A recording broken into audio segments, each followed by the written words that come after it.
দর্শক, এইমাত্র পাওয়া আবহাওয়ার গুরুত্বপূর্ণ খবর। ঈদের দিন ধেয়ে আসছে বাংলাদেশের কয়েকটি বিভাগীয় জেলায় বজ্রসহ ঝড় বৃষ্টি। সেই সাথে বাকি কয়েকটি বিভাগীয় জেলার আকাশে মেঘলা আকাশ দেখা মিললেও মিলতে পারে। সেই সাথে পরিষ্কার থাকতে পারে বাংলাদেশের একাধিক বিভাগীয় জেলার আকাশ। সুপ্রিয় বন্ধুরা, সবার আগে সবার প্রথম সঠিক খবর জানতে চ্যানেলটি সাবস্ক্রাইব করে রাখুন। আর আপনি কোন জেলা থেকে দেখছেন অবশ্যই কমেন্ট বক্সে জানিয়ে যাবেন।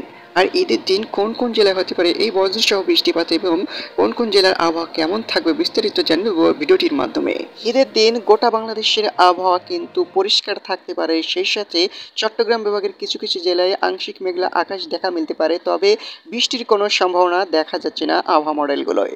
তো প্রিয় বন্ধুরা, এই যে আংশিক মেঘলা আকাশ চট্টগ্রাম বিভাগে দেখা মিলতে পারে, এতে কিন্তু খুব বেশি বৃষ্টির জন্য সম্ভাবনা নেই। তবে গোটা বাংলাদেশের তাপমাত্রা 38 থেকে 39 ডিগ্রি সেলসিয়াসের ভেতরে ঘোরাফেরা করতে পারে। তো প্রিয় বন্ধুরা, এই ছিল আজকের মতন আমার লেটেস্ট খবর জানতে